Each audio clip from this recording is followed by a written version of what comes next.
As you are aware, Samskruti Talks is not just a talk series in the ordinary sense, where we just listen to the talks and then forget about it.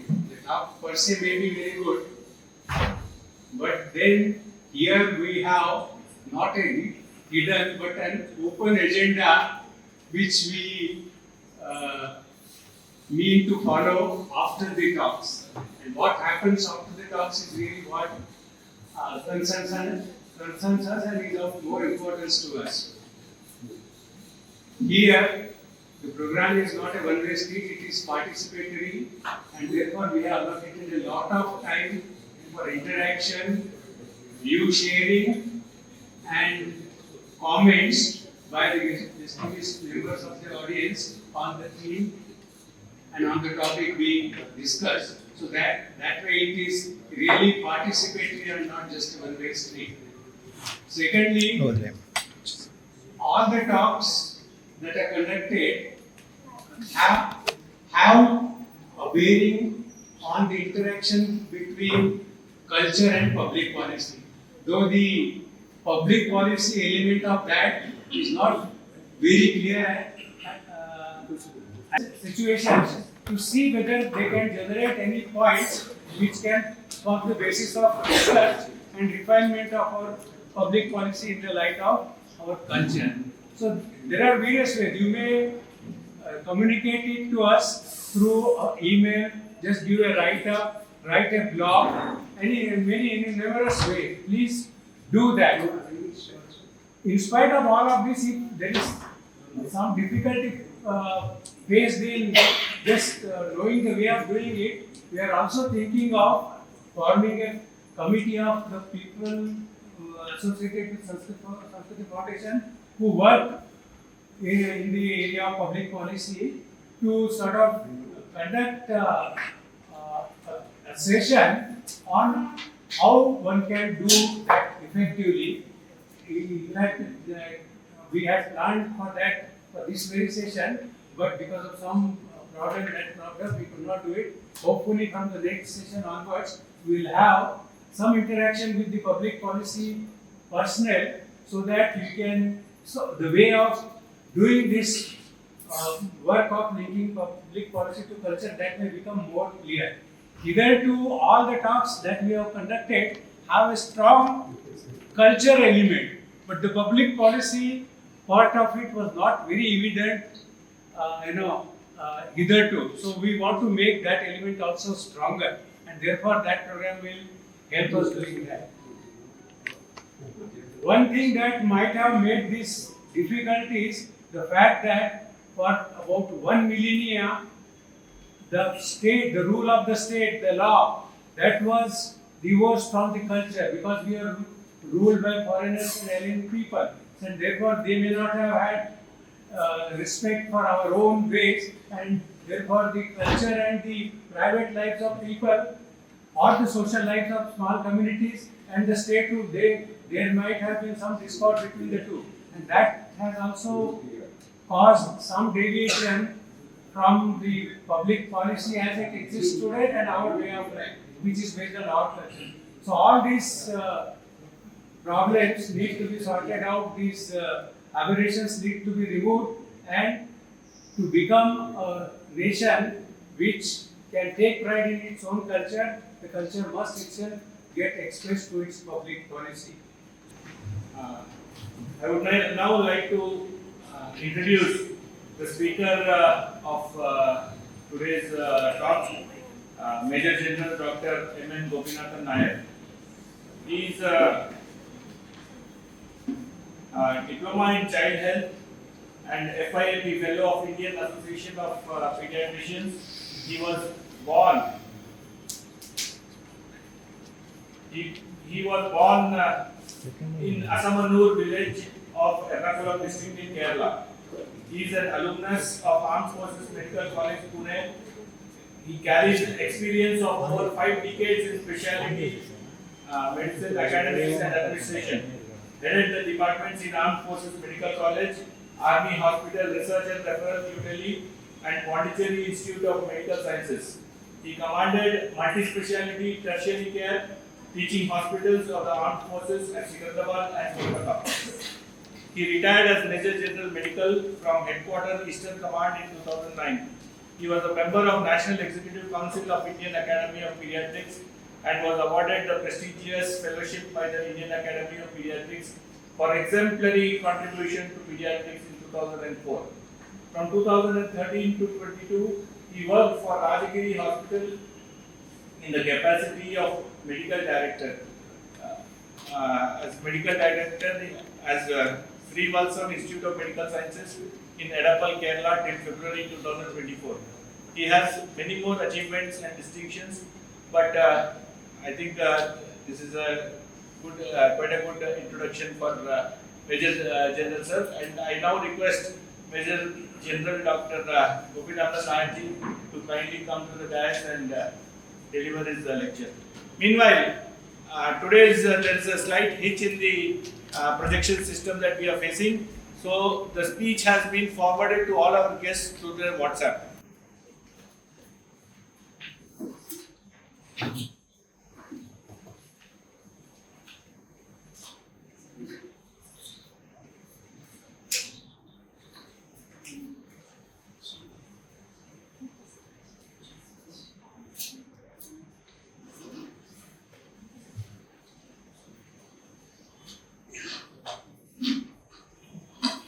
Jai Sri Ram. First of all, let me thank the Almighty and the office bearers of Samskruthi Foundation for giving me an opportunity to be part of you and to come and speak to you about a very favorite subject of mine. I am a pediatrician practicing modern medicine, equally interested in Ayurveda. How I developed an interest in Ayurveda is because of my personal experience. My wife had recurrent angioneurotic edema. They developed swelling of the respiratory passages, developed severe respiratory distress. twice she had to be admitted to critical care unit of Command Hospital, where exposed. Tried everything. I used to carry injection, adrenaline syringe with me because I didn't know what time she is going to have this problem. Then in Calcutta, people told me Calcutta is the best place for homeopathy. Where you to try that? I contacted a very senior homeopath in Calcutta. He promised that he will give up it. We tried the treatment for 6 months, nothing happened. My uncle, father's younger brother, I want to visit Kerala. So I spoke to him. He says, I cannot promise you anything, but let me try. I will treat her for 6 months. She has to follow all the instructions very carefully to the end. We started. The medicine which was given by Satan, many of you must have been Gulgul is supposed to be the introduced medicine in Ayurveda. Even a person watching somebody taking that medicine will make you over. It was so bitter. 6 months treatment, my wife remains asymptomatic even today. We started in 1985. So I developed great faith in Ayurveda, especially for chronic problems where there is no treatment in the modern medicine. Okay, now I'm sorry the technical glitch. So we should start with a prayer to number of chromosomes. It's in a table, it's in a table. Number of chromosomes is mentioned in Mahabharata. While modern reference is 1898. Beginning of fetal life, the development of heart. Eritrea Upanishad is mentioned it, while modern medicine mentions it 19th and 20th century. Developing embryo in vitro, Mahabharata, 20th century. We said 100 reports. Test tube babies, Mahabharata. We started it, developed in 20th century. See, very fact that there is mention about this in our scriptures means they knew about it, they thought about it. I will come to evidence supported medicine later. Division. Robert Hooke described it in 1665, where there is mention in Mahabharata. Microorganism, Human Hope, 1675. Mahabharata and Vartamana Mahavira talks about this. Phototherapy, Rigveda and Atharvaveda. The Scandinavian nurse discovered phototherapy in 1950s. Not discovered, she came out with phototherapy. While treatment of Kamala is jaundice in Ayurveda is exposure to sunlight in the morning, standing in waist deep of water. Probably the scientific expression that upper part of the body, insoluble bilirubin is converted to bilirubin. The patient is standing in water, so it stimulates the bladder, passes lots of urine, it is excreted. This is in Ayurveda. Cancer, if you read the classification of cancer, malignancy in Sushruta Samhita, 90% of the classification given in Bailey and Love textbook of surgery is the same. Solid tumors, cystic tumors, metastatic tumors, there are so many, it's the same. That means our ancestors knew about this malignancy also. Now a little bit about Ayurveda. This is the oldest medical science in the world, but I will say it is not the oldest. Oldest medical science is Siddha. Siddha dates back about 5,000 years before Ayurveda. Siddha treatment is based only on medicated oils, nothing else. See, it means Ayu is life, Veda is knowledge. Ayurveda means knowledge about life. It's a combination of religion, art, literature, philosophy and science. That means it's the most holistic system of medicine you can ever think of. Anything and everything can be used as medicine, Charaka said. Now, pediatric Ayurveda, the basic principle of Kaumar Bhritya, that means care of the children, it is basically to lay the foundation for good life.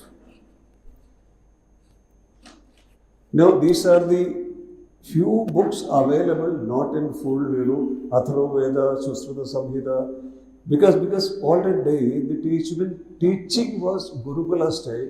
The Guru used to sit on a dais, a platform. The disciples used to sit all around, and it was by word of mouth. There was no textbooks. What we have is some of the disciples, they noted down few things, and later on, Vagbhada made a compendium.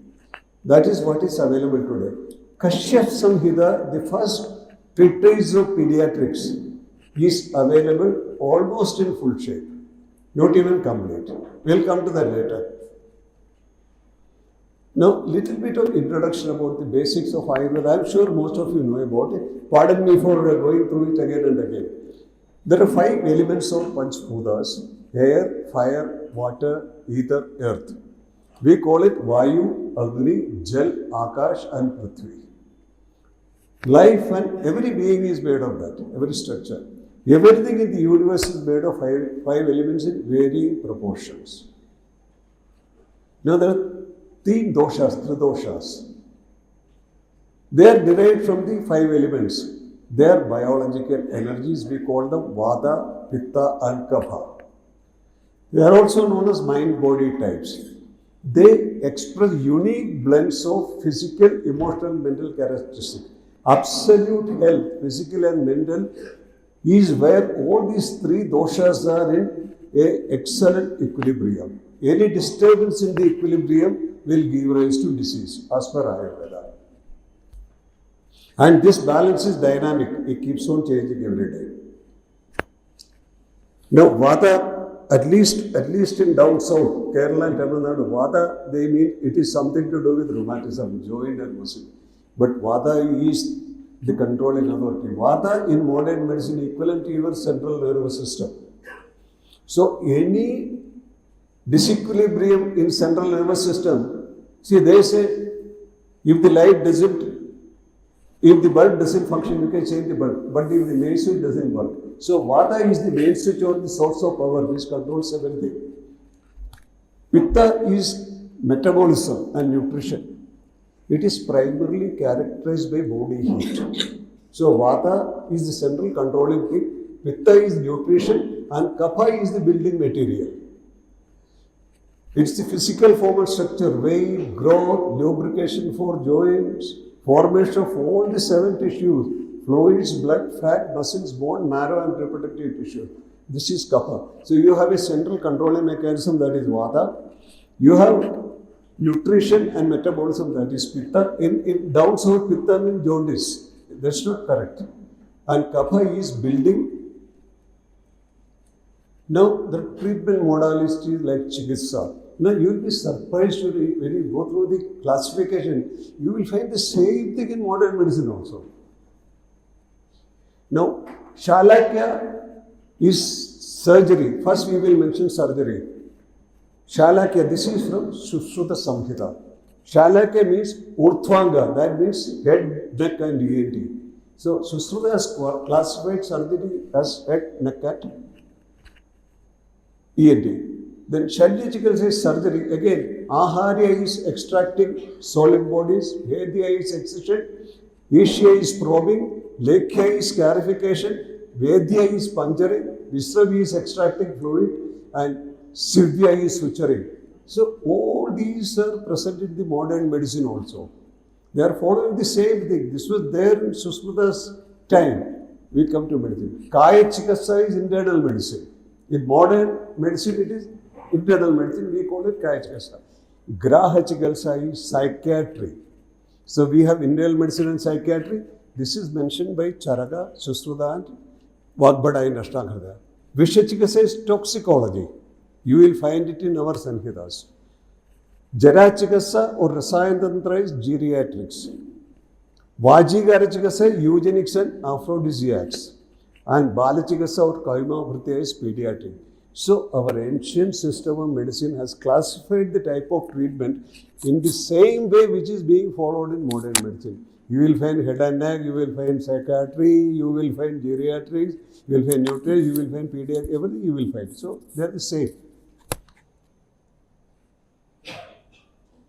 This is Command Hospital, Calcutta, where I had worked as a pediatrician, where I had the opportunity to come in one of the biggest hospitals of Indian Army. Now we come to pediatrics proper. I am a pediatrician, so I took more interest in pediatrics. And when I learned about pediatrics in ancient India, I was really literally shocked to see the similarities. Some things it looks exactly cut and paste from Kashyap Samhita in modern pediatrics. You will see it later on. Now, pediatrics in modern medicine. Hippocrates in 460 to 370 BC, he mentioned something about treatment of children. Then it comes to, and the first modern textbook in pediatrics is written by Thomas Fair in 1545 AD. That's only about 5 centuries back. Now look at ancient India. Atharva Veda, 1200 to 1000 BC, mentions about treatment by herbs in pediatrics in children. Sushruta mentioned, he has got a chapter on Kaumar Bhritya, Sushruta Samhita. He mentioned about cesarean section. He mentions about infant feeding. He mentions about exanthematous fevers in children, liver diseases in children. This is 6th century BC, that is almost 2000 years before it came in modern medicine. Sage Kashyap, first exclusive treatise in pediatrics, Kashyap Samhita. He covers everything in children. Charaka, 4th century, care and management of newborn. It's very interesting, isn't it? Vagbhada, he has made a compendium. He has written it in Kaumar Bhritya Paediatrics, Prasudi Tantra, maternal care, Ahar Vihar Vichar, Navajada Shishu Paricharya, neonatal care, cleaning, dressing, bathing, cardiac compression, care of cord, breastfeeding, wet nurse, daily care of eyes and skin. Can you think about anything more? I'll ask the modern day pediatrician, can you think about anything more in modern medicine than this? There is nothing. Weaning, they call it Annaprashana. I will talk a little more about weaning little later. Why there is a scientific basis behind all these practices. Then symptomatology in childhood disease, we will come to that also. Siddha system of medicine says pediatrics starts from the day of conception. Same followed in modern medicine. Now, our knowledge about contribution to Ayurveda to perinatal care, newborn care and pediatric care is unfortunately very poor. Many people, they don't know it. Even, unfortunately, even practicing pediatricians, they are not aware of this. Very sad. Now, Kaumar means child. Bhritya can be a parent, a caretaker or guide. Kaumar Bhritya means child rearing, treating disease from time of conception to maturity. It also takes care of infertility, fetal development of the fetus inside the uterus, maternal illness during pregnancy, and management of labor. So, Kaumar Bhritya is all inclusive. It starts when we delve further, it starts even before the conception, Kaumar Bhritya, because you have to prepare the mother for this, for the pregnancy. That's also part of Kaumar Bhritya.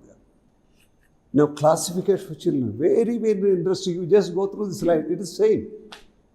Ancient pediatrics, Kaumar Bhritya classification.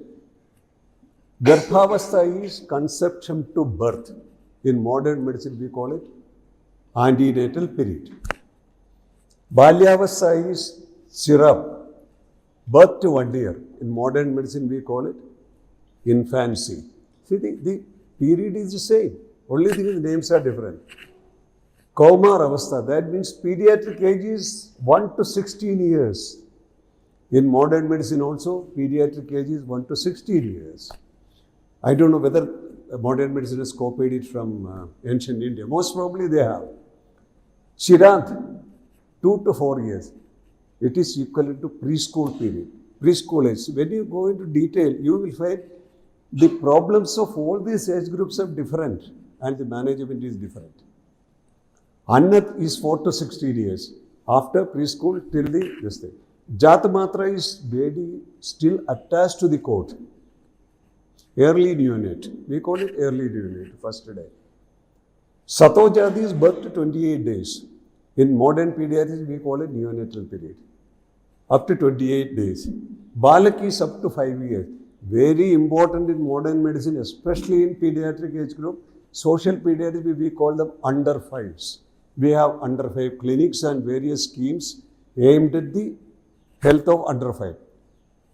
POGD is 5 to 16 years. That include the school and pre-puberty age group. So the names are different, but the age group is the same in ancient Kaumar Bhritya and modern pediatrics. Now it's a little difficult for people who are not exposed to medicine to go through this next slide, but it is really worth it. I've tried to make it as simple as possible. The classification of severe febrile illness, where diseases are characterized by high fever. Now in Ayurveda, why it happens, they have explained, and the equivalent in modern medicine, modern pediatrics. So let us see. If the child presents with dizziness, thirst, that means dehydration, burning sensation, severe headache and fits. Now, which system is involved? As per Kaumar Bhritya, Vata, that means the central nervous system is involved. That's involved the maximum. And in Pitta is, nutrition is also involved, but structure is not involved, Kapha is not involved. This is equivalent to, in modern medicine, most probably, encephalitis. That means febrile illness of the brain. Where the CNS, Vata, as per Ayurveda, Vata is maximum involved. So they knew that its involvement with the central nervous system. Now come to pneumonia. In modern medicine, we call it pneumonia. The child presents with cough, distress, drowsiness, anorexia and chest pain. Again, these systems are, Vata is involved, central nervous system is involved, and Kapha, that means the structure, the lungs are involved, the structure, and nutrition is not that much involved. So they knew that in pneumonia, severe respiratory illness, it is central nervous system and the structure which is involved. If the child comes with vomiting, temperature instability, that means suddenly the child goes into severe hypothermia, normal fever, and prostration, then the child goes into shock. There, Pitta and Kapha, nutrition and structure are involved. Most probably it is due to endotoxic shock, severe infection. Then we come to rheumatological illness, joint involvement, joint pains, bone pains, headache, dry mouth. So here also severe is the Kapha, the structure is involved. So it's probably rheumatological illness. Weakness, fainting, red stool and urine, sweating, rashes, loose stools. Here again the Pitta, nutrition is involved maximum, probably enteric fever, typhoid, where the gastrointestinal system is involved. Then cough, lassitude, vomiting, dizziness, anorexia, that will loss of appetite, restlessness, where Kapha, the structure is involved, lungs, probably influenza. Now nasal congestion, drowsiness, headache, lassitude, anorexia, severe involvement of the structure, the sinuses, probably sinus infection. Same way, hepatitis. Then very interesting, headache, vomiting, delirium, headache, vomiting and high fever is the three classical signs of meningitis in modern medicine. They have also suggested severe involvement of central nervous system, meningitis. Bone pains, drowsiness, pallor, involvement of Kapha, that means the structure, bone marrow. We have said that blood and bone marrow, is it leukemia? They knew it.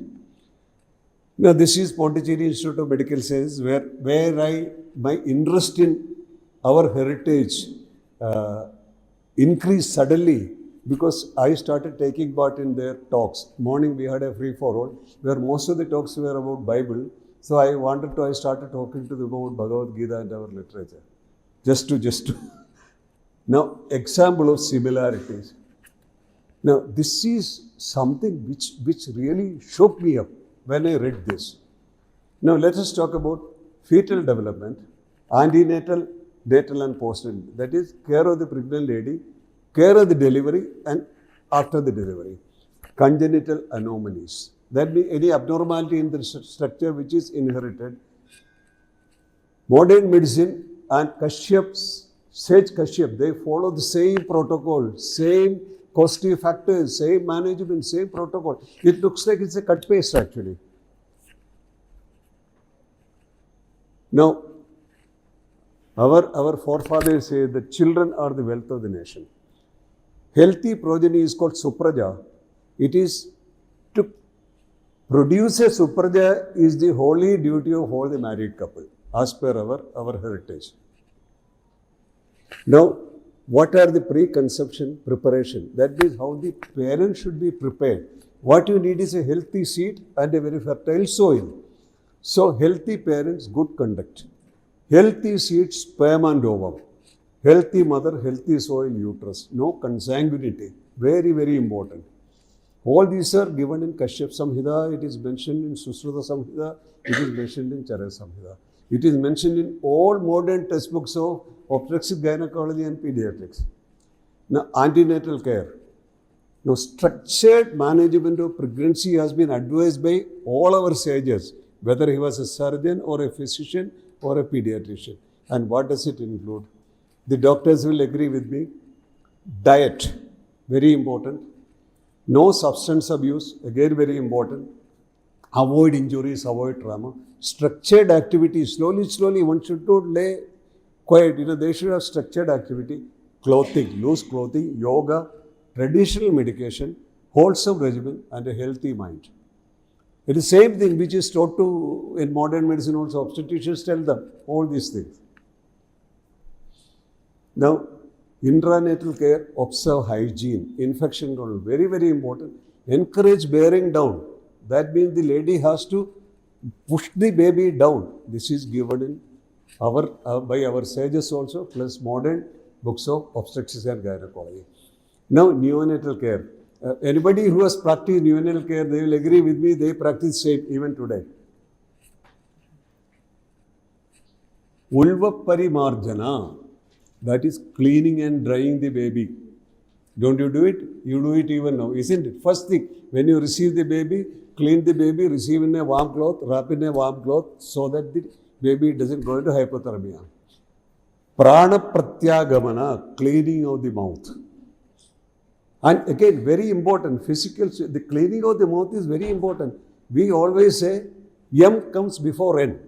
That means mouth should be cleaned before nose. Because if you put a stimulus in the nose, the baby will breathe. And whatever secretion in the throat, he will aspirate it. So M has to be before N, mouth. This is given in Kashyapa Samhita. You have to clean the mouth first. Physical stimulation. We don't advise beating the baby like this. You just stimulate it, just rub on the back, that's all, physical stimulation. Even our books, they don't say that, Then Nabi Chedan is cutting off the coat. Jatamatra is infection control. Now, phototherapy, there is a very interesting thing. Like when Scandinavia, one nurse kept the sample of blood on the window, and she forgot about it. It was exposed to sunlight. Then she suddenly realized, after some time, that there is a discoloration. So she thought probably this will work. I think there is something here. This will work in the treatment of phototherapy. Then I remembered, my uncle was supposed to be a specialist in jaundice treatment. I heard him when I was a kid telling the patient, you stand in the sunlight early morning in your pond in waist deep of water. Then it struck me, why he has said that. Then I went into detail. Then I found that Kamala treatment in ancient India, Ayurveda is this main treatment is only. So only they observed it in 1950s and called it as phototherapy. Why early morning? The rays, the wavelength of the rays in the morning sun and the evening sun, they are more conducive for breaking down the insoluble bilirubin. That also they knew, that you have to stand in the water in the morning in sun. Now, Rigveda, Atharvaveda, not even Kashyapa Samhita or before that, the Vedas talk about treatment of Kabbalah. Now, congenital anomaly. This is something, at best. What are the procreative factors, predisposing factors? Sage Kashyap says Matrija. We call it maternal. Sage calls it Pitrija. We call it paternal. He calls it Atmaja. We call it soul, psychiatric. He calls it Rasaja. We call it nutritional. Sadmyaja, we call it wholesomeness, modern practitioners. Sattvaja, we call it psyche and mind. And he talks about why people don't get married in same gotra. To prevent consanguinity. We call it avoid consanguinity. So, will you agree with me? It is cut and paste from Kashyap Samhita. Avari and Farfar, then Klohati, they say the same thing, which we studied. Exactly the same predisposition and management at the Fenner of Avery and Klohati. Two standard textbooks in neonatology. This is the best hospital in Kerala. It's a 1,000-bedded NABHN JCA accredited hospital. During JCA accreditation, I had the opportunity with the medical director interact with the inspectors who came from abroad. And they asked me, why are you not encouraging your Ayurveda in your hospital? I will tell you what happened later on. We started off. This is my most favorite topic, breastfeeding. Now, Bhumi Sukta, first mention, earliest mention about breastfeeding. May Earth provide us with all the things we require, like a mother who breastfeeds her child. Earth in which Ashwins measured out and Vishnu strode, may she pour milk for me, a mother to the sun. So even before the modern world started talking about breast milk, they knew, our forefathers, they knew the importance of breast milk. Ayurveda, bring in the middle of flood, O Agni, this breast full of sap, welcome this fountain redolent of sweetness. Atharva Veda is fantastic, May 4 oceans full of milk constantly abide in both your breasts, you blessed one, for the increase of the strength of the child. They knew it is required for the child. Drinking of the milk, whose sap is the sap of immortal life divine, may your baby gain long life, as do the gods by feeding on the beverage of immortality. So, Atharva Veda is comparing breast milk to Amrit. Charaka mentions importance of breastfeeding. Sushruta mentions advantages of rooming in. That means to keep the baby next to the mother, not separate. Even today you will find most of the corporate hospitals, they keep the newborn in a separate room. The best incubator in the world was, it is and it will be the mother. So the best care for the newborn is given when you keep the baby next to the mother. Skin of the baby touching the skin of the mother. You don't even bother to put a cloth in between. This is most important. Now, it's not only our scripture. Let's see what Bible says. Like newborn babies, you should crave, thirst for, earnestly desire the pure, unadulterated spiritual milk, that by it you may be nurtured and grow into salvation, since you have already tasted the goodness and kindness of the Lord. Lady who came up to Jesus and said, blessed is the womb that bare thee, and the paps which thou hast sucked. Surah, Quran says, the mothers shall give suck to their offspring for 2 whole years. Not even 1.5 years, 2 years.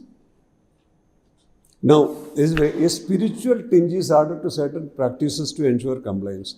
Our forefathers were very, very clever. Now, olden days, our people were scared of the Panchabhutas.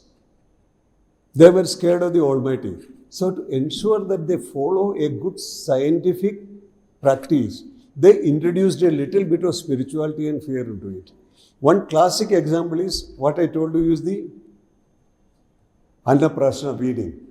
Now, if you tell a mother, you only breastfeed, give breast milk till 5 months of age, 6 months of age, probably they will not listen. They will think, baby is crying, it's not enough. So, whatever our forefathers, they said, don't introduce solids till you give the first feed to the baby in front of your deity, family deity, when the child is 5.5 to 6 months. They are scared. If I introduce solids to the child, deity will get angry, something is going to happen. So they used to ensure that breast milk is given to the baby till 5 months. This is one thing. Blowing of conch. Now, the modern spirometry when you get admitted for lung problem, the doctor will tell you, okay, improve your lung fit by blowing a balloon or, blowing into the spirometer. Our forefathers do it. So the predecessor of spirometry is blowing the conch. But if you tell everybody you blow the conch every day 5 times to improve your health, nobody will follow. So they said it is mandatory that before every function, every solemn function, during solemn function, after the solemn function, before the war, before you start the fight a day, during the fight, after the fight is over, you have to blow the conch. And the person who can blow the conch the longest, he is considered to be a hero. So they ensured that people get adequate exercise for their lungs. This is blowing of conch. Now, music therapy. This is a study done by our department, AFMC. The neonatologist was Girish Gupta, retired as a rear admiral. See, we all know that music is good for everything. Babies, even animals, trees, everything. People have studied music, but nobody has studied the effect of different types of music. And we decided to study it in the newborn. It's very important. Why? See, we selected babies of the same gestation, say 26 to 28 weeks, preterm babies. We didn't want to risk the even earlier one, 22 weeks. We selected 4 types of music. One is a lullaby sung by the mother, because everybody says, the baby gets used to the mother's voice. One lullaby sung by Lata Mangeshkar, the nightingale. One beautiful, excellent instrumental music lullaby. And 4th one was the Garbh Sanskar video tape recorded by Amitabh Bachchan. You know what is Garbh Sanskar music? Talk. Olden days, they used to expose the pregnant ladies to this particular thing, Garbh Sanskar music, talks, songs, so that their mind becomes at peace and the baby also gets benefited. So we expose these babies, fixed timing, we played this music very softly in their crib. And what we noted the heart rate, the respiratory rate, the oxygen saturation, and the time they took to go to sleep, settle down. And it was a rude shock that we all expected they will respond to the mother's music best. They responded to the Garbh Sanskar music the best. The respiratory rate, the heart rate, the saturation, everything settled out and they went to sleep fast. Why? Because probably the frequency of the words used in the mantra, the way it is chanted, the music, they became more soothing to the newborn.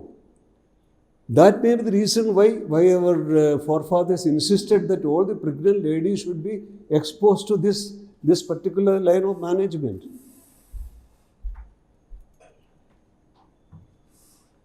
Now, Garbh Sanskar means education of the mind of the fetus. The pregnant mother is made to listen to this regularly. This practice can be traced back to ancient scripture in Ayurveda. This is also part of Kaumar Bhritya, Paediatrics, neonatal care. You just look at this building. This is the place where we worked for about 2 years to revive it. It was a hospital in Malappuram district, which was built as per the typical Vastu style of Kerala. Courtyards, we call it Nadabuttam. This hospital has got 9 courtyards, 7 floors with a roof, glass roof. You can imagine this is you will not find such a building like that. Now, conclusion. I hope I have not bored you.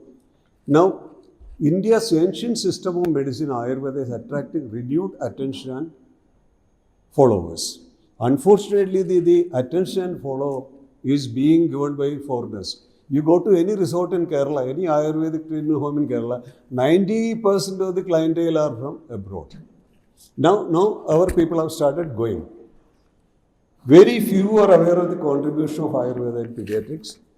The first exclusive textbook in pediatrics, Kashyapa Samhita, dated 600 BC. It is very unlikely that these were based on conjectures only. Could have been backed by evidence. Information is lacking as well. We should create evidence. I told you why there is no evidence textbooks, because the teaching was by word of mouth. There was hardly any textbooks. The best evidence is that it has withstood the test of time. 10,000, 15,000 years it has withstood, and it is still flourishing. There is plenty of scope for research. I'll tell you about the research also. Now, take home messages. It has withstood the test of time. Positive textbook due to word of mouth teaching in Gurukul system. Many textbooks have been destroyed when Nalanda University, such places were actually create evidence. Now, Vaidyaratnam is one of the Ashtavaidyans in Kerala. They got one of the largest chains of hospital in India. There is a good branch in Secunderabad also. They got a fantastic R&D department, research and development department. They are creating evidence. I don't know, doctors know there is a disease called amyotrophic lateral sclerosis. It is a degeneration of nerves which leads to muscle weakness, and ultimately the patient becomes absolutely immobile and there is no treatment. So what they did was, they selected 8 patients who were treated by modern medicine with physiotherapy and whatnot, and they put them on an Ayurveda treatment which included Ayurveda medication, physiotherapy, yoga, music and vocational therapy. And there is something called a severity rating system. I was involved because I helped them to make the presentation. They did this study because I was close to them. They asked me, they want to present it in a national conference. I helped them to make the presentation. This rating system, when the patient was reviewed after 1 year, they found there was a statistically significant improvement in the condition of the patient. And this paper won gold medal in the national conference. And then I told them, this 8 patients is not enough. You have a multi-centric study. Involve more hospitals, involve all your branches, and you should have 1,000, 2,000, 3,000. That is how we should create evidence. That's very important. One shortfall of modern medicine is that nowadays everybody wants to go back to work the same day or the next day. If somebody comes with high fever, or dehydration, we don't have anything in Ayurveda to treat that, manage that emergency. So the only solution is that integrate all the systems of medicine. A patient comes to an integrated healthcare center where you have everything, homeo, Ayurveda, allopathy, everything. The acute emergency can be managed, allopathy is better for that. Acute emergency should be managed by them, patient handed over to the other department. And it's not like that. From the beginning, they should be involved in the management. All of them. That is the only answer. But what is the answer to that? Create public awareness. It should start from home. Second is, legislation is not enough. It should come from our own heart. If something happens, many of the doctors who are dead against introducing Ayurveda, on the quiet, they go and take Ayurveda treatment. I know many of them, my friends also. They quietly go and take treatment from Ayurveda. It should be introduced in the curriculum. This the government can do. Curriculum is, see, the MBBS student need not be taught Ayurveda and vice versa. But they should be taught about the similarities of both the systems of medicine, so that they become wiser. Same way, students in Ayurveda, they should be taught about the similarities in modern medicine. So this should be brought in the policy at a higher level. There will be lots of objections. Now I'll tell you what happened in Rajagiri. I had lots of say there because I and 3 fathers with me, they didn't know anything about medicine. So I told them, we will start Ayurveda. There was solid objection from all the doctors. Oh, what is this? Sir, you are a modern medicine chap, you are a pediatrician, you have been a teacher, academician. I said, let us try. So we outsourced it as a trial. It failed not because Ayurveda was not good or something. We were a JCI accredited hospital. So the documentation, accreditation criteria, the medical records, everything has to be as per the JCI standards, which was not possible. So we went it up. Then I convinced the father. We had an Ayurveda doctor, a smart lady, working in the HR department. I said, make her the in charge. Let us have a Rajagiri, Department of Ayurveda. Within the next 7 months, we couldn't take even a single patient from outside because the entire bed and manpower was used in looking after the referral from sister departments, starting from orthopedics, neurosurgery, neurology, physiotherapy, even obstetricians for antenatal and postnatal care. They are referring patients to the Department of Ayurveda now. That is we should start. All the corporate hospitals should be encouraged to follow this. At least on a trial basis, they should. At least big government hospital should do this. This can be brought in the policy. This is exactly what should be done at the higher level. But again, I will again emphasize, you should start with our own health, our own home. If there is a chronic problem, don't expect miracles. Second thing is lots of restrictions during this management. We should be able to follow it. But I can tell you, the results will be excellent. You will never regret it. I am speaking from personal example. My own example, again I tell you, I told about my wife. From my young days, I got severe nasobronchial allergy. I have my nose, there is nothing original in my nose and sinuses. I have undergone about 7 different surgeries, nothing happened. I went to Retd last year, got admitted for 21 days. They treated me. I could get rid of fluticasone spray. That's a big advantage. Every day I had to take fluticasone spray 2 times a day. But the treatment was miserable. I can tell you it is very difficult. There is something called nasyam. Nasyam means they will pour medicated oil into your nose. The most important component that oil is pepper. You can imagine, they put 5 ml of oil, warm oil with pepper and other medication with the nose. After that, I used to bring out about half a liter of secretion from my nose. It was torture. Then there is something called, they put medicated smoke. They will make one, put it in the nose, in the ear, in the throat, this medicated. But I tell you, it is fantastic. I could get rid of the steroid spray after that. I have mild symptoms even now, but I am very happy I went there. But so this is the way any chronic problem, I think we should be aware of what was available there. We should encourage integration of all the system. We should encourage research and development in Ayurveda.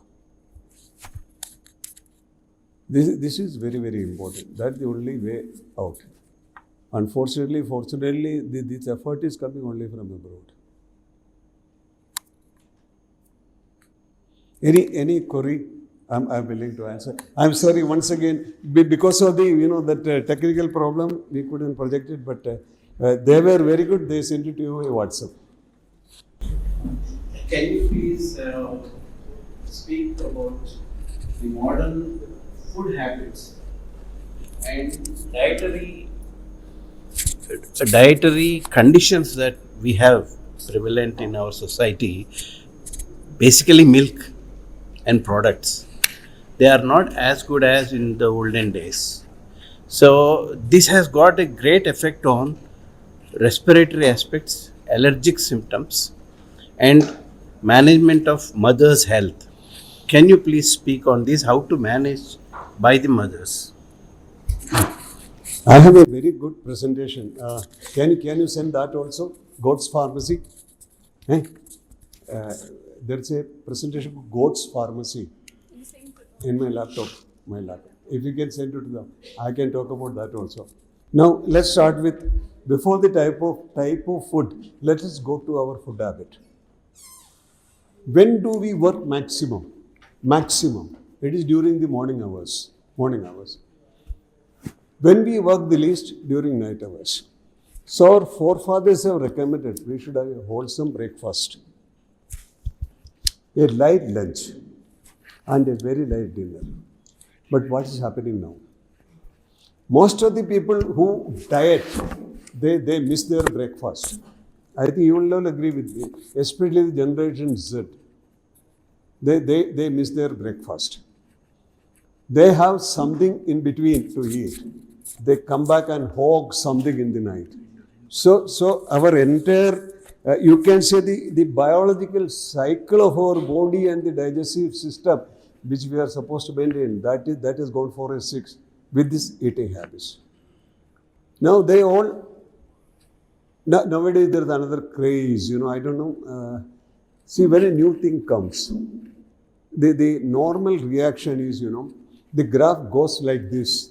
There's a mankind is saved. Now the latest fad is protein diet. Protein. They say to prevent muscle loss, everybody should eat at least 2 grams of protein per day.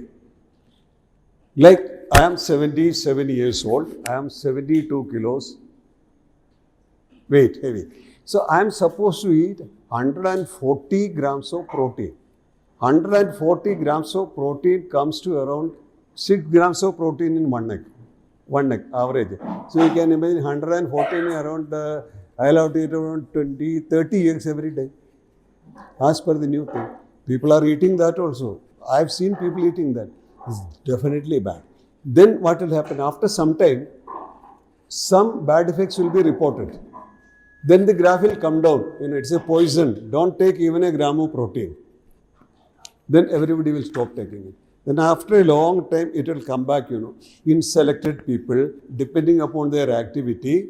It is nice to have this much of protein. And more protein is actually a load on your kidney. These people don't.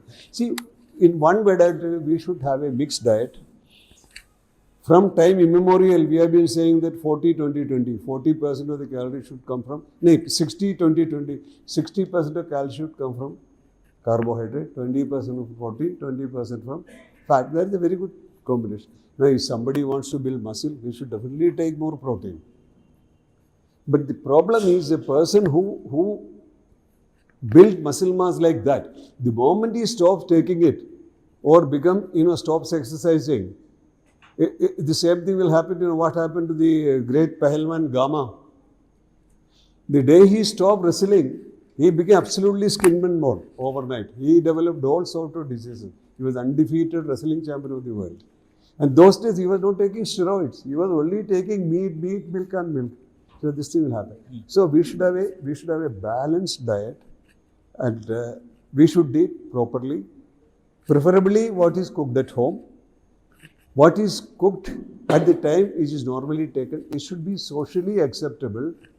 It should be affordable. One mistake we do is people get admitted for nutritional problem. We feed them nicely in the hospital, tell them you continue the same diet. Poor chap may not be able to accept it. So when the patient goes on discharge, we should advise them to have a meal, find out what they are eating normally, and make a diet plan and give it to them. Now, milk and milk products, as pediatrics, we don't encourage it at all. Unfortunately, even the legislation has been a failure till now. Milk substitutes and milk products. You go to any place, you will find the same thing in the shelves. In fact, I will tell you, people were very crazy about Cerelac and Nestum cereal, Cerelac. I asked them, what does Cerelac contain? Many people, they don't know. Cerelac contains only wheat. That also not good wheat. It is the wheat which has been damaged in godowns, FCI godown, which is bought by these multinational. It is processed and sold. 400 gram tin cost about 120 rupees. 400 grams of rava, suji rava cost only 30 rupees. And that 30 rupees is better than buying this. I tell the mothers, make rava ka ghir halwa, you eat it, give it to the child also. Same thing, Nestum cereal. Nestum cereal, damaged rice converted into Nestum cereal. Same thing. आप अच्छा चावल खरीद के उसका घीर बना के खुद खाओ और बच्चे को खिलाओ. Same thing. Vegetables is very important. I will send you a presentation on goat pharmacy. I will just give few examples in that.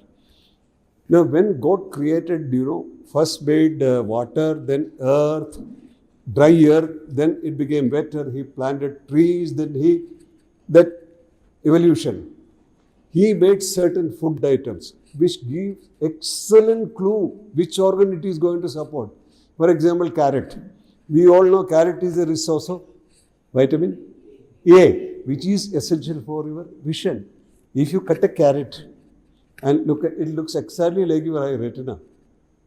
Cut a carrot and see, iris, retina, everything. You cut a carrot and see. Tomato is red. You cut it, it has got 4 to 5 chambers. It is red. Your heart, cut 4 chambers. Now, modern science has discovered tomato is the richest source of lycopene, which is supposed to be an excellent cardiotonic. So the God has told you, if you want to improve keep your heart healthy, eat more of lycopene. That is one thing. Again, there are various examples like this. Garlic and onion. They look like you look like your cell in different layers. They are the richest sources of antioxidants. Around 131 antioxidants have been isolated from these. They will prevent and repair tissue damage. So the God has told you, if you want to prevent tissue damage, have plenty of onions, plenty of olive. There again, something which look apricot. It look exactly like brain. Very good for brain. Take celery, long this thing. Then drumstick, good for your bones. It looks like bone. Eat that. Then grapes, they look like blood corpuscles. Good for your blood. Eat plenty of grapes. So that's known as goat pharmacy. It's a beautiful thing. You should do it.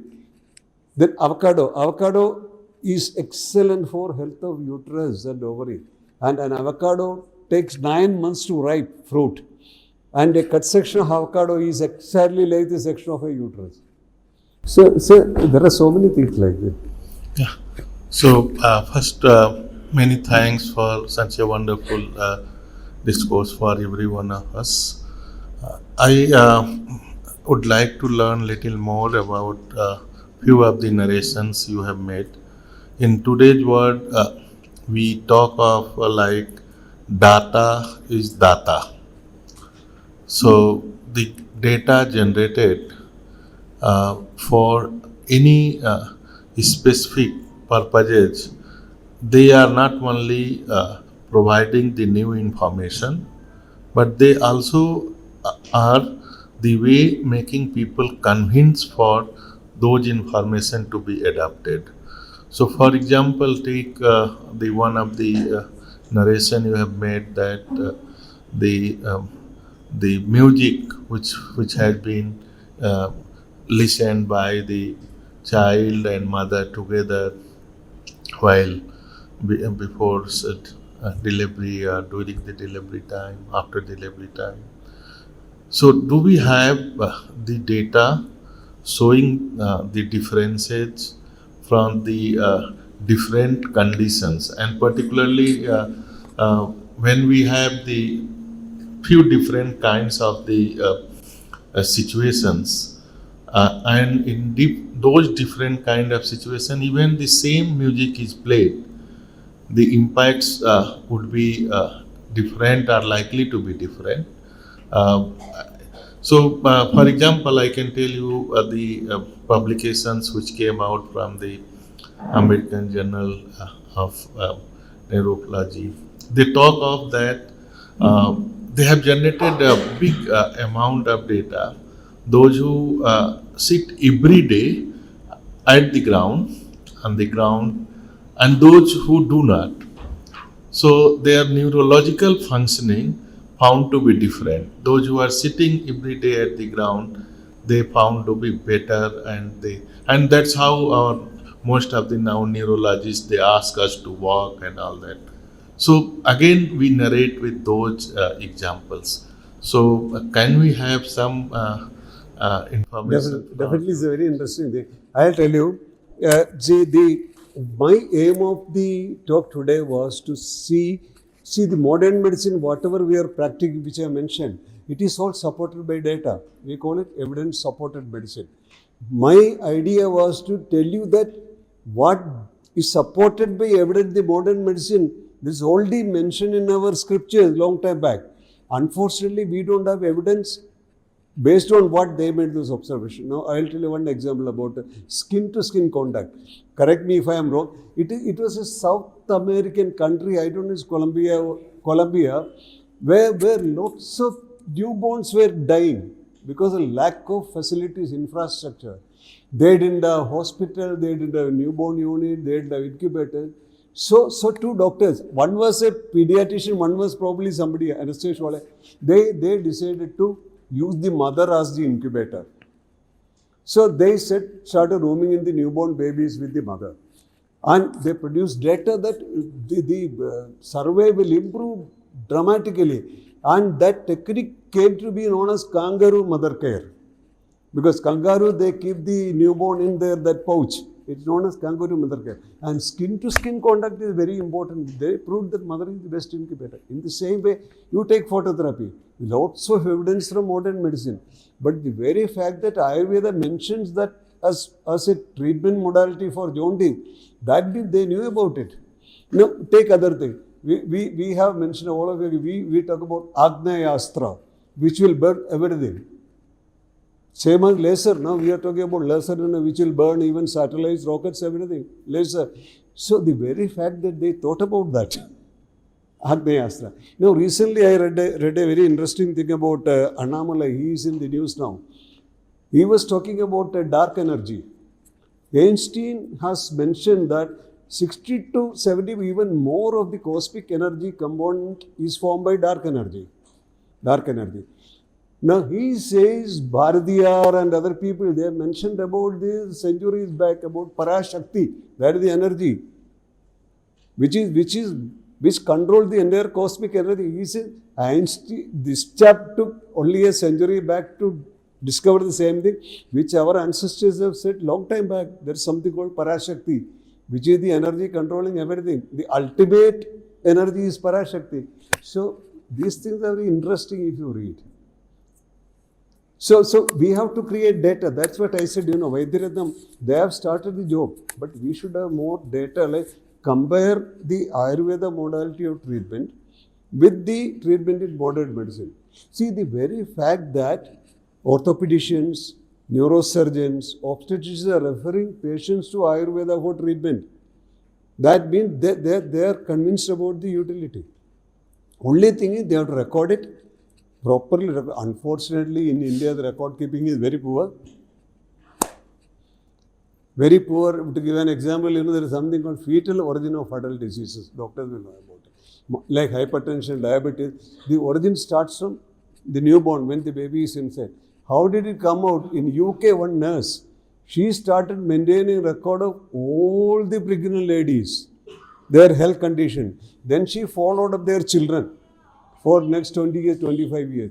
And then she correlated these two. She said, these babies, these mothers who had this problem during pregnancy, those children developed hypertension, diabetes, that is they call fetal. So that is because of data keeping. Unfortunately, that is another thing we should say. We should maintain data. That is very important. But it takes a Herculean effort. First, you have to be convinced, you have to convince others, convince the government. Now the government is making lots of effort, but unfortunately, see, the place where I am coming from, it's a different issue, because I think this you should not put into the YouTube. This become a little political. Anything with a Hindi name or anything which is promoted by center is considered to be anathema in down south. So even Ayush, propagation of Ayush and all these things, they don't promote it. That's a very, very unfortunate thing. Like last meeting, he said there should be a political change. Then it will be easier. Yes, please, you're welcome.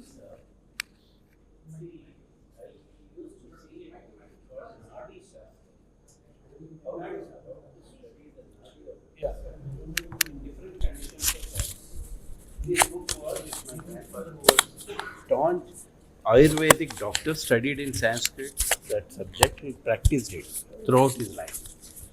So in the present day, modern techniques what we have developed, is there any possibility of conducting research on measuring or recording this Nadi Vigyan? For each and every aspect, there is a sloka how to understand it. If we can correlate with modern techniques and develop a system, perhaps it would be, you can add in your repertoire of information. This is So what. when we appeared for a MD exam, we had a 3-hour theory question on pulse. So even in modern medicine, pulse is a very important clinical, you can say, parameter. It can be affected in so many ways. It is different in many people.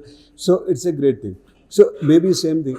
Again, but this people feeling the pulse. I would suggest one criteria alone should not be the basis for any diagnosis unless it is very clear cut. Those situations are very, very, very straightforward things. So just by feeling the pulse, that you will find only in movies. You will find many ideas. Oh, she is pregnant. Good news. That's not correct. There is no scientific basis for that. Yeah. To only convey that this much of information which is available in our books, can it not be translated So my into data knowledge? So definitely, sir, there will be something behind that which we don't know. My father used to tell me from childhood, don't disbelieve what you don't see.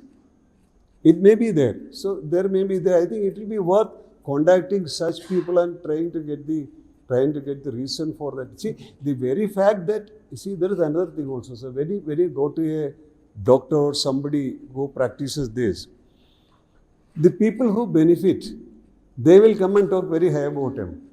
The people they don't benefit, they will keep their mouths shut. So we probably think it's very good. See, 100% research, everybody is right. So, but it needs detailed study. Detailed study. Yeah. Others, they conduct some study and they put a paper and it becomes big news. I am saying that our system should be able to do some studies into this aspect and generate some papers. This is what others are doing outside the nation on our field. So our research has to improve a lot. We conducted a workshop in Calcutta, Command Hospital, for the guides, for the teachers of Calcutta zone in pediatrics. Those were guiding MD and DNB. You will be surprised that this should not be. Not even one person knew what is pi. What is the meaning of pi value, p value in that? Nobody knew.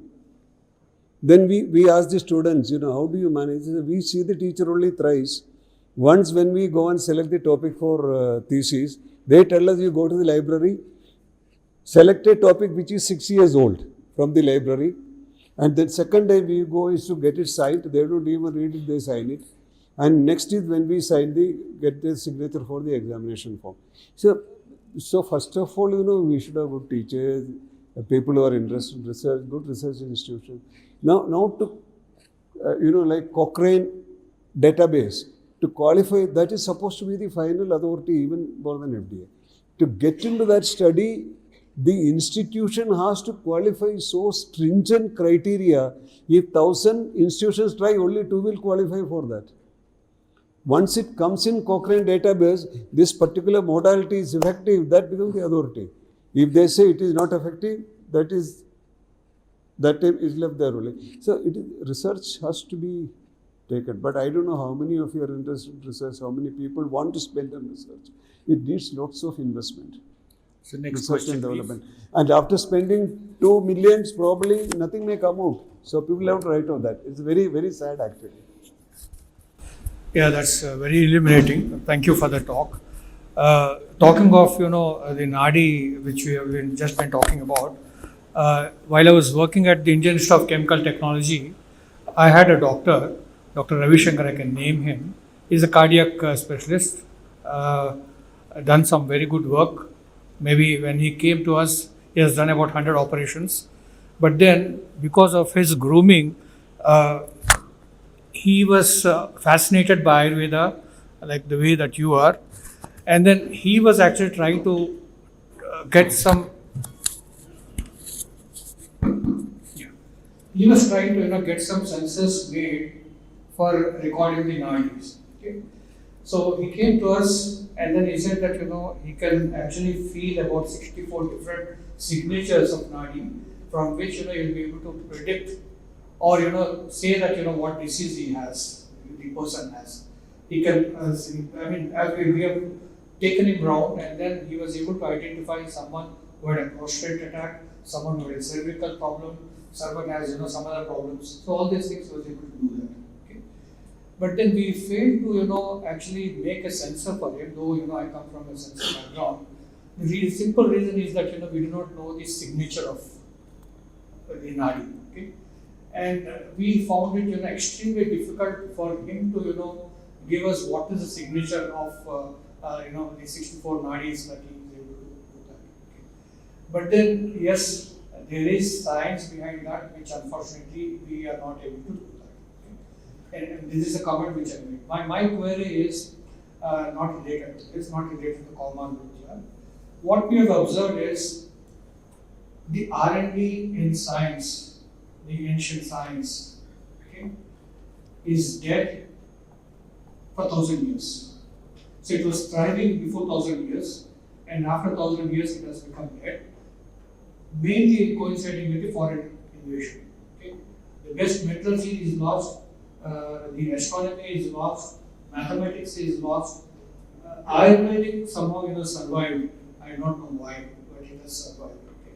Maybe you can articulate the reason why it survived. Will others have already been collapsed. Okay? And the second part of my query is, one observation which people have about Ayurveda is it is highly personalized. Once it is highly personalized medicine, it becomes not very friendly for the marketing guys. We talk about the pharmacy guys. Okay?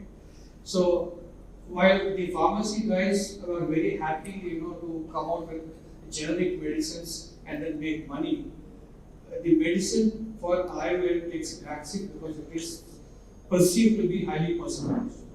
And Jyoti was talking about public systems and then what systems can we have to improve this. So with your experience, maybe can you say what public policy must be done to encourage people, the pharmacists, to come and then look at Ayurvedic medicines and then see that it is available. Thank you so much. See, 2-3 things. One is about you talked about, Ayurveda is somehow or other, it's just pulling on. You'll be surprised to know the first book in metallurgy in the modern world came in 15,500 or 3. While before that time we had 500 books on metallurgy in India. And Nagarjuna is considered to be the father of metallurgy in the world. So research used to be there. Second is personalized. See, scientifically speaking, even modern medicine has to be personalized. The reason is that, see, every human being is unique. Suppose my own age group, my own sex, my own physical condition, everything is same. If I take a tablet of paracetamol, if that person takes a tablet, the response will be totally different in most of the time. So it has to be personalized. So there is nothing like Ayurveda is highly personalized, or then again Ayurveda, it's a question of demand and supply.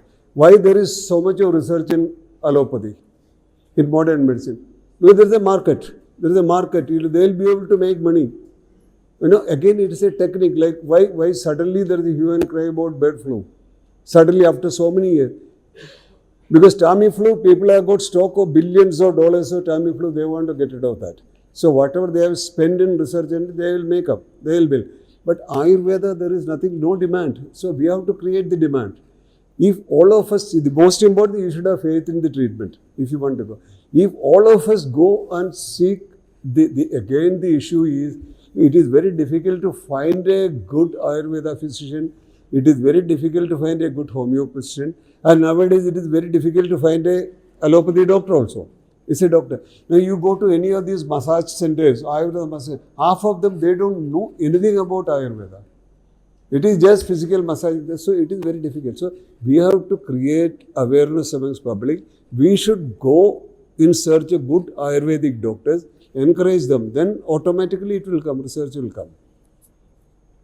Now, whatever we have practiced, I said, which was present in our time, olden time, they have got evidence in modern times. Same thing. We only want to emphasize it was even our forefathers knew about it. They were practiced. The Nadi Vaidya also, the very fact that it has survived such a long period, test of time, that means there, I can assure this, definitely there is something which you don't know, I don't know. That doesn't mean that it is not there. So the people who are practicing it, they have to come out with it. They have to show results also. Their treatment, their diagnosis, their result, they have to document it and present it. And it's not like that. Unless you compare it with the modern medicine, to say something is more effective or it's better, you have to always compare it with similar treatment in an almost comparable population, two different population. I cannot compare the result in a child with a 70-year-old child.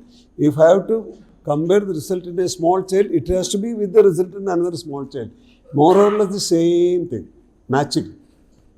Next question, please. Thank you for the wonderful presentation, sir.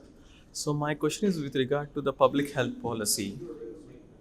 With regard to the public health policy. Yeah. So how we can incorporate those traditional practices in the current pediatrics, at least division with regards to vaccination, general health care, or at least take care of infants and child care. So what, as a public doctor, what would you recommend government of I told you something. Legislation alone is not going to help.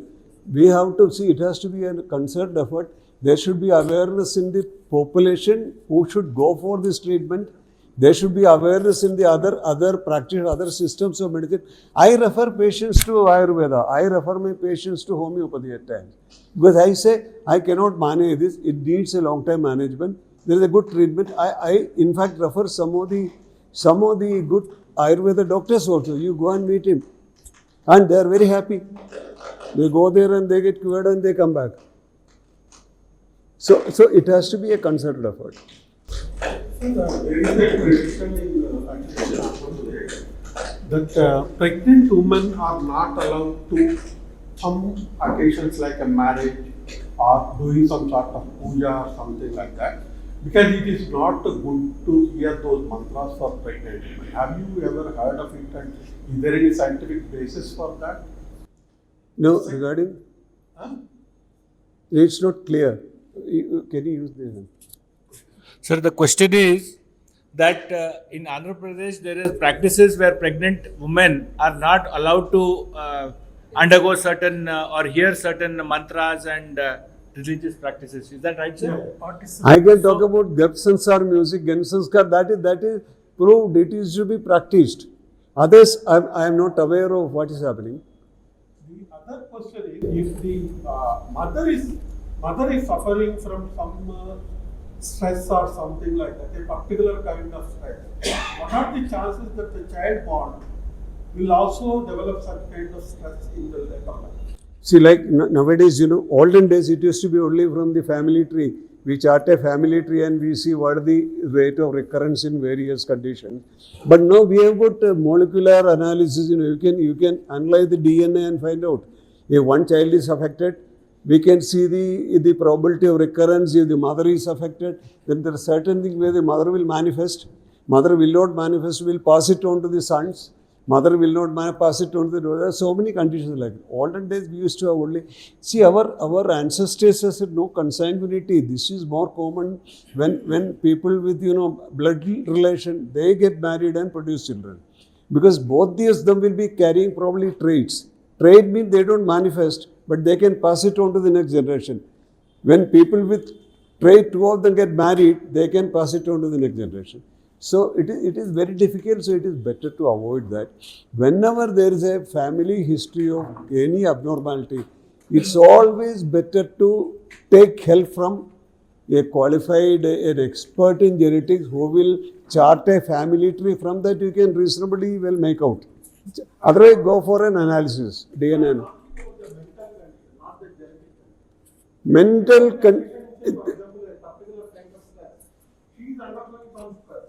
stress, definitely stress. Any stress will have effect on the Generally, the fetus is considered a parasite who will take whatever is requested from the mother. But a mental stress will definitely affect the mother's general health. Mother's general health will definitely affect the fetal health. Next question, please. You're too audible, ma'am.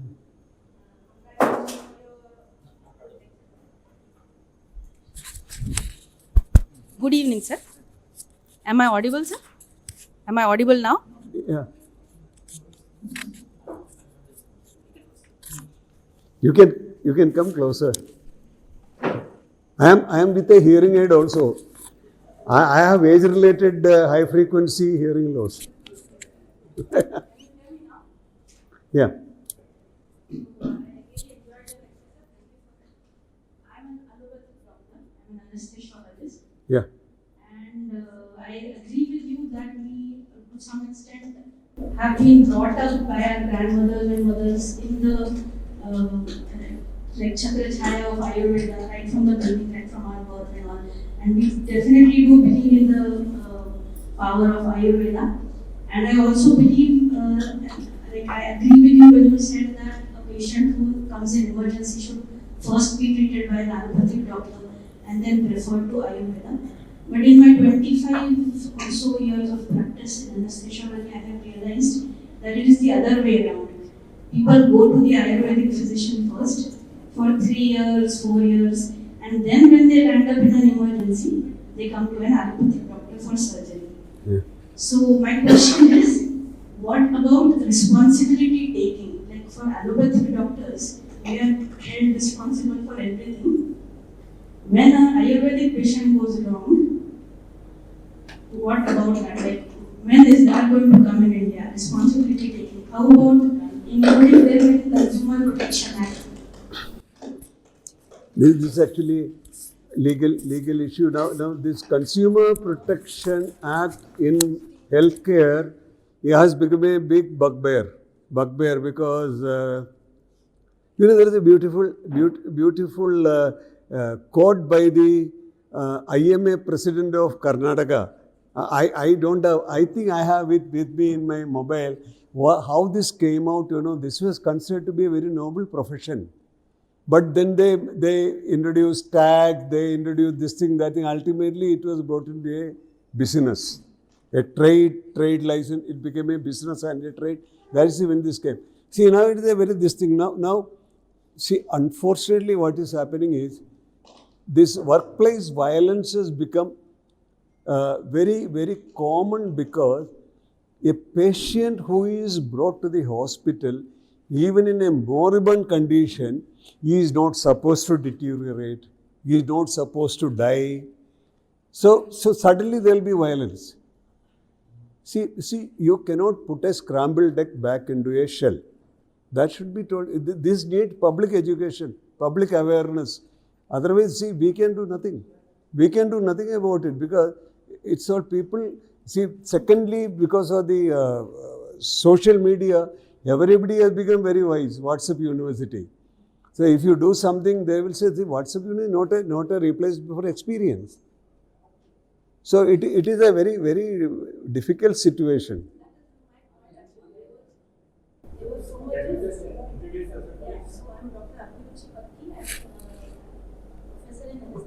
No, it's not on. Yeah. I'm Dr. Abhiruchi Patki. I'm a professor of anesthesiology, Nizam's Institute of Medical Sciences, Panchabhutas. Yeah. So, as you said, like actually the propaganda increased after the COVID era, and it was negative propaganda about allopathy, but it still exists in the public. And the problem is nobody takes responsibility once the patient comes to an allopathic doctor. And the relatives who are so much violent when an allopathic doctor goes wrong are like, they just show helplessness that, okay, we tried, he was there for 3 to 4 years, even that Ayurvedic doctor, Papa, we tried, but we didn't do anything. So why this difference? If they are like equal, if the science is as equal as allopathy, then why this difference is not my question.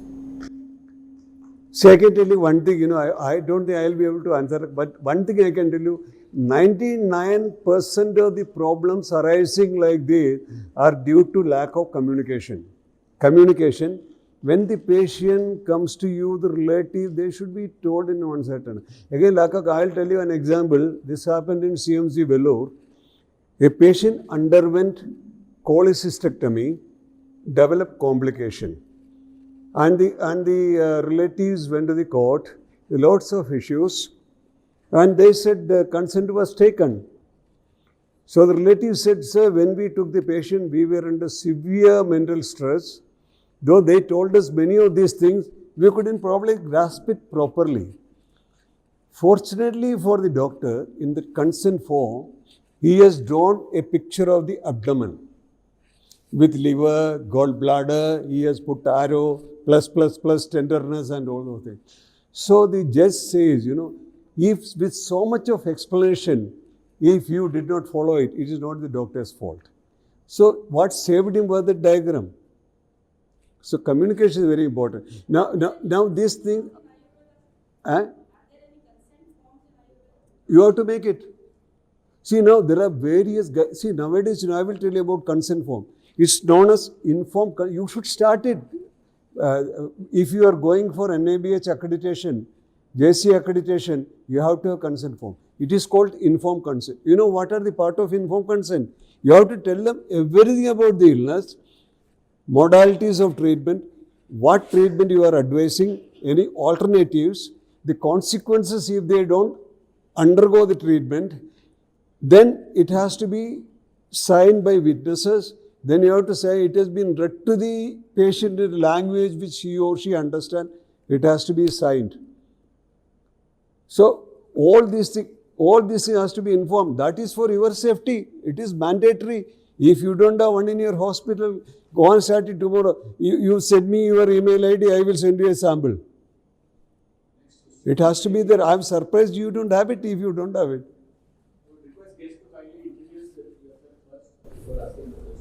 Sir, I am Narasimhacharya. By profession, I am an advocate. I have a doubt in my mind. It's not a question of who must take the responsibility, but our question is the systemic, the public policy making in this. Because after all, if it is the medical profession works for the revival of the health, to remove the derangement of health, why should we look them in compartmentalized view? Ayurveda, because everybody is for the same ends.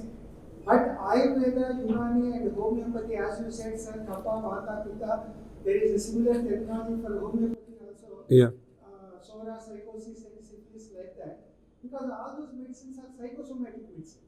So how many of us know about it? How many of us are aware of this? There are so many similarities. Nobody knows. I have to that aspect only because the body and mind must be treated simultaneously. Yeah, holistic treatment, it's mandatory. That is holistic treatment, but where is the mind treatment in the allopathy? It is there, definitely. You are treating not the body, you are treating I will tell you, I will give a classic example of treatment of mind. My uncle, Ayurveda physician, he had a long stethoscope. I was impressed with that when I was a school child, long stethoscope. When I went for medicine, I realized, why is he using this stethoscope? He will auscultate front and back from here to here to here, everything. So when I went on leave, I asked him, Uncle, you tell me, why are you auscultating this? We are taught auscultation. He says it is very important. They are very happy. His name was Shankarapilla. He says, Shankarapilla Vaidyan. After examining me, talking to me, he put the tube and examined me and said there is nothing wrong. He is very happy. This is psychological treatment. That was first lesson in psychology, clinical psychology. So you have to win the trust of the patient. That is very important. Glasgow will also work at that time. Even Glasgow, that has got its own role in the treatment, am I right or not? That again, psychology at another. See, it's not difficult. It is doable. Now, when I see a neurologically challenged child, I never tell the parents what the child cannot do. You should never open your mouth. You cannot say the child cannot walk. But you can tell the child, sitting on a wheelchair, your child can do so many things. He can be a postgraduate, he can be a teacher, he can be a doctor. Don't tell him that, that is psychological treatment for the parents. It's very important. Sir, for this policy making, because we are gathered here today for a purpose, that how this knowledge will go into policy making. So I'll tell you, policy making, I'll tell you the biggest farce in Kerala, there is something called a Clinical Establishment Act, which the government is trying to implement for the last so many years, which is physically in every aspect it is impossible. There is a rule. Why? They say if a patient comes for appendicectomy, the hospital should write down the charges. You should not, it should not be varying for that. If you say appendicectomy, 25,000 rupees, it has to be for all. It's impossible. Like if a healthy individual of 20 years without any premorbidity comes with appendicectomy, it will be a very simple process. If a 50-year-old chap with diabetes, hypertension, and half a dozen medicine, he will need so many other tests, investigations, management for that appendicectomy, for control of diabetes. So it cannot be the same. The government is refusing to believe it. So this Clinical Establishment Act is going up and down the court for the last 6 years. It has not been finalized. Otherwise, every hospital is supposed to display all the services with the rates. You cannot have same rate for all the patients, all the conditions. And if you say 25,000, if you spend 50,000 on the patient, you cannot charge more than 25,000. So legislation has to be in consultation with the stakeholder, the consultant, the healthcare professional, and it should be practicable. Otherwise, no amount of legislation is going to help. Sir, my name is Shankar Prasad, sir. I'm basically an internist. I did my MD in internal medicine, I did MD as well. Then I studied BAMS Ayurveda and I did an MPhil in Ayurveda. I practice educated medicine. Thank you for the wonderful talk. Just a couple of points I wanted to comment there. Yes, sir, definitely. You spoke elaborately about the similarities between the systems. Yeah. I thought we also need to highlight the differences between the systems. The fundamental difference I found after studying both the systems is in the understanding of what Ayurveda calls as Nidana of a disease. It is the only system that I found might be generally going to equate all Ayurveda systems. And they have their own rules, denying that as well. But Ayurveda is very unique in the sense that it talks of a specific causation of every disease, starting from even a simple upper respiratory tract infection or an allergy or something. And that is the actually defining part of Ayurveda, because you'll be aware, it says that Sankshepa Kriyayo Nidana. In short, the treatment of a disease is just remove the cause. Now, and that is where there's a whole, even the Charaka Sushruta, one whole section of the textbook is devoted to Nidana, and that is the uniqueness. Yeah. And with so much of postgraduate strengths, we are not actually looking at that at all, which is a very neutral area of research. Madam asked a very interesting question. I spent so many years in critical care and then I started practicing Ayurveda. And related to that question, the answer I feel is because of the same reasons. We do not tell if somebody is jaundiced or somebody is coming with a high fever. We don't have an answer what they have done to come to that stage. Our whole policy is, okay, now we will do this, we will do this, and we will do this. We are not talking what the patient did to come to that point. Because we don't understand the disease and we do not communicate it, rightly said communication. But even with the communication, we do not understand the patient's own role in the disease causation. If we actually spend 2 minutes and say, your patient has an ABCD to come to this stage, unfortunately, the major cause for his illness or health is himself. I will try my best. If we add this one sentence, actually many problems will come. The last comment I want to make, sir, is I think we need to differentiate between the system of Ayurveda and the practitioners of Ayurveda. Because it's the heaven and hell difference between both of them. To study Ayurveda is a very difficult thing unless you are rooted in Sanskrit, you are rooted in Darshanas. Very difficult to study the science. I found it more difficult to study Ayurveda than to study modern medicine. So trying to equate the system of Ayurveda, the practitioner of Ayurveda is a very critical mistake. And if we do it, we are only causing more and more harm to ourselves. Forget Ayurveda, forget systems. Because Ayurveda is a science and we have to encourage scientists to look at it. I tell my students, see, ideally, our practice should be hit but we always miss. Miss means moment the patient we manage, start managing, M. When we fail in our management, we try to investigate, I. And then we try to salvage, S, miss. It should be other way around. H is history and clinical examination, 90%. Then investigate, 8%. And 2% is our experience, then treat. But we do this. See, that is very important, whether it is in Ayurveda or... see, I went to Vaidyaratnam. I was sitting there. I was sitting with the previous generation moves. The way he went into the history of the patient, it was about 1 hour. It was a treat actually. I never seen that type of history taking in my student life or a teaching life. And that's very important. And based on that, you should know, you should dig out the root cause of a particular illness. Then the progress, what can be done. Then you investigate. Ayurveda, there are very few investigations actually. Nowadays, they have also started doing CT, MRI and other things because they all have allopathy consultant with them because many of their patients are already on allopathy treatment.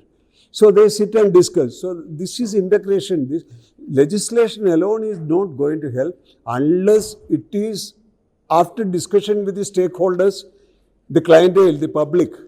Then only they should legislate. Otherwise it will be a failure. It will be in the court only most of the time.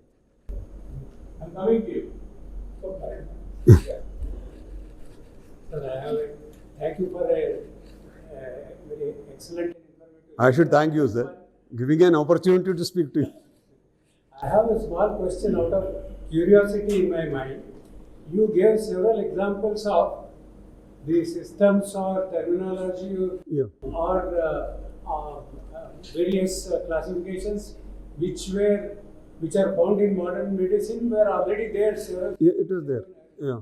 Now, what I want to ask is, have you found anything, a very distinct feature of Ayurveda which existed then, which is distinctly known, but which doesn't reflect in the modern medicine practices?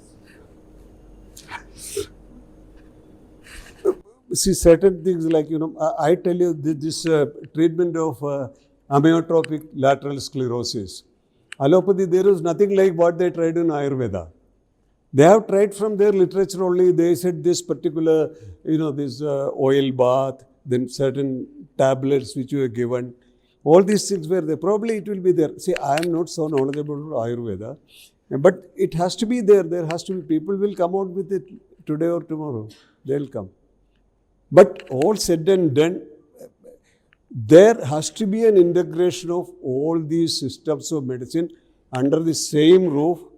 Patients should be managed by a team. See, these major solutions like, training Ayurveda doctors in IND or antibiotics for 1 year, like it doesn't work. It has to be a long-term process. Of course, government is trying for it, but the results are not very that good till now, but it will come. Namaskaram, sir. I'm KSR, sir. Yes, it was in questions. It is not a question, sir. I have a doubt about the ancient medical system with respect to the vaccination. So, especially paediatrics, especially for kids, we observe that they suffer from smallpox, chickenpox, measles, mumps and rubella, etc. So there is a vaccination in modern medical system. But I just want to understand and I just want to know whether these kinds of vaccinations were available in ancient medical system. I didn't mention it. Vaccination first started in Varanasi in India, in the world. It was the Brahmins of Varanasi used to take discharge from the lesions of cows affected with smallpox and used to introduce it into the skin of that cow herds and the milk people. This is there on record. This was long time before Edward Jenner came out with smallpox vaccination. It was there already. Because I got a presentation on entire medicine in Asia which is about 4 hours. It is there. Thank you, sir. We will have the last question as we are running out of time. Professor Rajkumar, former director at Ayurveda. By profession, I am a signal processing engineer. So I have a question and a remark to make. The question is about, see, when we sense the pulse, let's look at the number of variables. So the doctor says, okay, take a deep breath and senses a few things at a few places. To me, it sounds that the whole health system is significantly reduced and we are sensing only a balance, going by the practice. If you ask me as a signal processing engineer, I will create 100 experiments and take them out. But that is from a signal processing engineer, not a physiologist. So it is so much reduced a sensory output. Can we pinpoint at a particular disease? Of course, we do correlate with other symptoms the patient talks about. So to me, it looks like a far simplified version. How to go back and then say so much can be detected from that? This is the question part. After answering it with the other remark. See, again, it all depends on the individual who has this problem. See, one may have one problem only, but most of the people whom you said that very, very reduced probably function will have many other comorbidities. It's very rare to have an isolated one. So it all basically depends on that root cause of the problem. That you have to go into detail, history, and if the damage is irreparable, then we have lung and heart transplant in the modern world. You have to change. You have lung transplant, you have heart transplant. There are certain situations where both are diseased. You can transplant all together. That is the only thing. Or if it is not fully damaged, you can probably control the damage. Then the agent which is causing the problem, remove that. Then probably it will be helpful. But lung and heart transplant is available in India. In many centers, it is available even now. So the next part is my remark. The remark is for the general consumption. When we send something like pulse out, and then try to assess what went at the time of pregnancy and post-pregnancy, is something like going back in memory. If my pulse today has the memory of when my mother was having me, and if that memory is strong, naturally I will be able to find some correlation. If that memory is too long, so the correlation is different. Of course, at the age of 2 years and 1 year, if we can see the memory effect and correlate it in 60 years or 70 years, from there it can be studied and seen, but not about each. It's just a remark. Good. Thank you, sir. One last question, and then we'll write up for today. Namaste, sir. Thank you very much. I'm Dr. Smruti. I'm a pediatric allergy and asthma specialist. I'm here as a mother and also as a pediatrician and also genuine interest in Indian sciences, sir. So first, I could see the spark in my daughter's eyes when the joy when she was listening to your lecture. So when I said about more of R&D should happen, I think your lecture should be heard by more young people who really would be passionate about taking it. It's not because you're not into medicine and so the next answer will be Ayurveda, next choice will be homeopathy.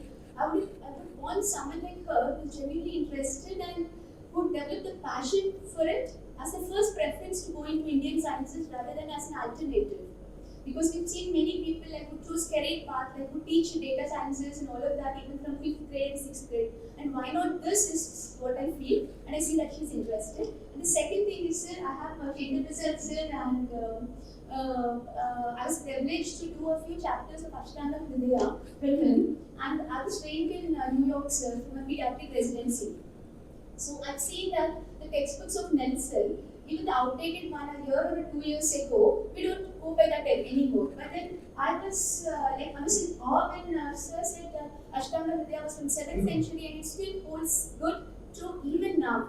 The first, the second chapter, I mean, I should have done more about it.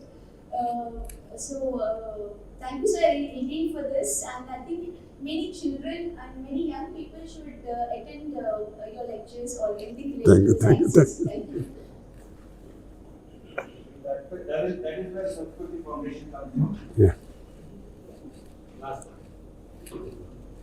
This is Anuragha, I'm an advocate by profession. Sir, thank you for the enriching section.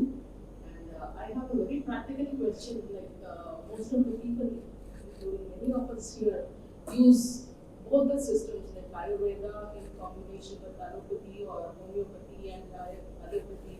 So how far does it work well? Is it right for a person to use both in combination or three in combinations in some cases, critical cases like cancer or jaundice? It has been found effective. I'll tell you why. Why? Most of the people come to Ayurveda, especially these good nursing homes, for chronic problems like backache or skin problems. Even I have seen for even autoimmune diseases they come. When they come, they're already have been on years of allopathy treatment, and nowadays. A Ayurvedic doctor, a good Ayurvedic, they will never ask you to stop the medicine immediately. Olden days it used to be there. Nowadays they don't stop. Most of these good hospitals have got a very good panel of experts, allopathy, in their payroll. So they discuss it together, then they modify the dose, and probably over a period of time, like in my case, they asked me after a month, I said, आप थोड़ा ये बंद करके देख लो, this floticus or nasal spray. If you are having problem, continue using it. But I stopped it, there was no problem. So I discontinued it. So they don't use it. So, and generally it says that Ayurveda medicines are not harmful. Of course, there are lots of literature about heavy metals in Ayurveda. I'll come to that. Now, unfortunately, these heavy metals, they need lots of knowledge, lots of time for preparation, detoxification, which is not done by many of the Ayurveda hospitals. There is something called Rasasinduram. I don't know whether you know about it. It is mercury treated probably 1001 times, repeated treatment. Like in biology, bacteria, you do passage and we reduce the pathogenicity. In the same way, that's why most of these things are not available now, because the process of preparing it is beyond probably the present lot. But people are using it without knowledge. Half-baked medicines are being... Otherwise, see, you go to... I can talk about Ayurveda. They don't advise it. They said that we cannot prepare it properly as taught by our ancestors, so we are not using it. But there are people, half-baked Ayurveda using that even now. And they will end up with renal failure or anemia or bone marrow depression. That is the biggest bugbear of Ayurveda today, the heavy metals, which are used to probably in allopathy as a poison like arsenic and other things. That's why I am scared of advocates. So Thank you, sir. With that, I think we are coming to the conclusion of today's event. You want me to talk about Krishna and Christ? Krishna and Christ? Yes, as an add-on, as a special topic. No, I think you switch off that should go out of. No, you. It's out. Okay. How I got interested in, this is something should remain within this forward. I got interested in spirituality. After retirement, I was born and brought up in a Muslim locality, studied in Christian school, so I used to take part in all their activities. I was a true secular, joined armed forces. After retirement, I went to a Christian medical college. There, every morning 7:30, there was a open session where one could speak on anything, but preferably spirituality. Because we were staying at the campus, I went there. After 1 week, I realized there was only one topic. Sorry, I may sound a little non-secular. Only one topic, that was Bible. Bible. So I said, no, I should tell them something about Bhagavad Gita, Bible. So I was waiting for a chant. Then one fine morning, we had 4 priests in that college from all sects, Orthodox, Catholic, Jacobites. So the talk was on 10 commandments. So they said, such a beautiful book, beautiful commandment. So next day I said, I agree, Bible is a beautiful book. There is excellent mention about 10 commandments. But there is something called Bhagavad Gita, which was written 1,000 years before that. The 10 commandments, if you read Gita, you will find the same sequence in that also, with a little different wording. If you read Quran, which has come 500 years after Bible, you will find that there also. I used to read Quran also. See, it's common. When the behavior of human beings, it gets worsened, somebody will come and tell them what to do. This happened with Krishna, it happened with Christ, it happened with Prophet. Then, before I left after 3 years, I said I will give them a nice parting kick. So I went and told them, I want to give me a farewell talk. I am going to talk something which you may not agree. But this was not my study. This was done by a sect of Christian priests in the United States. They said, probably Jesus Christ was a character made out of Lord Krishna. And they gave the similarities, starting from the name. Christos means dark or anointed one. Both were dark. Krishna and Jesus, both were supposed to be dark. Both were called the anointed one. Both were products of divine conception, not the normal human way of conception. Both were born in very, very strange places. One was born in a prison, second was born in a manger. Both were brought up by foster parents. The rulers at that time tried to kill both these children for a long time. One was known as a shepherd, other one known as a cowherd. Both spoke about the same thing. Both had number of wives. Krishna had 16,008 wives. Christ had all the nuns are supposed to be their wives. And both died of sharp weapon. Krishna died of a arrow on the heel, and Christ died of crossing nail. So they said there are so many common things. So probably both are fictional characters, both could be human characters also, but there are lots of similarities. So I said, you may not like it, so I came on. Then during that period, I started reading spirituality, lot of things, I think one day I will speak about our practices, spiritual practices. Thank you, sir. With that, we come to the end of today's program. And I would request Gommareddy Venkateswara garu, pharmaceutical industry, retired.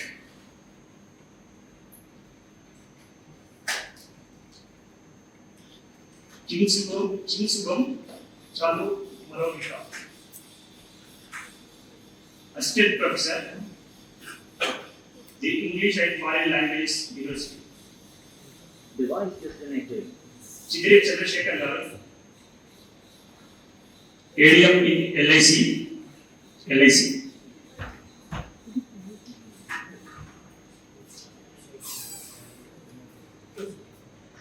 Dr. Vijay Shastri, Charaka, retired government officer, New Delhi, Kaumar Secretariat, SEC-PT. Siddharth Ayyagari, public policy professional, self.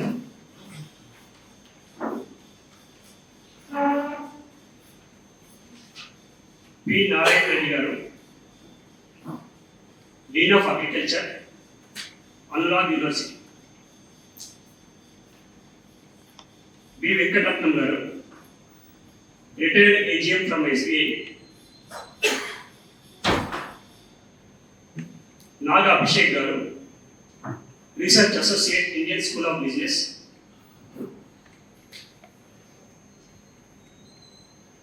Dr. Satyanarayana Nanduri, Consultant R&D, Chief Scientist, CSIR, IICT Hyderabad, freelance consultant. Colonel Mettu Pradeep Reddy garu, Professor of Paediatrics, Surabhi Institute of Medical Sciences, Mittapalli Village, Siddipet District. Dr. Y.V. Subbarao garu, Samskruti Foundation. M. Shankar garu, Senior Scientist retired, NRSC, ISRO. Dumpala Anjaneya garu, career counselor, family career counselor, self-employed. Rajasekhar Singh, software manager. R. Lakshmi Narayan Rao garu, advocate. Rear Admiral R. Srinivas, retired. Chief Executive Officer Sridhar Ramaraj garu, retired ERP consultant. Oracle Solution Services India Private Limited. Nagendra Prasad Singh, Sunday Charaka.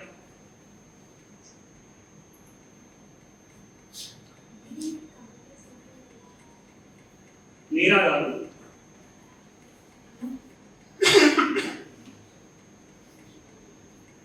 Nagashiva Parasuramani,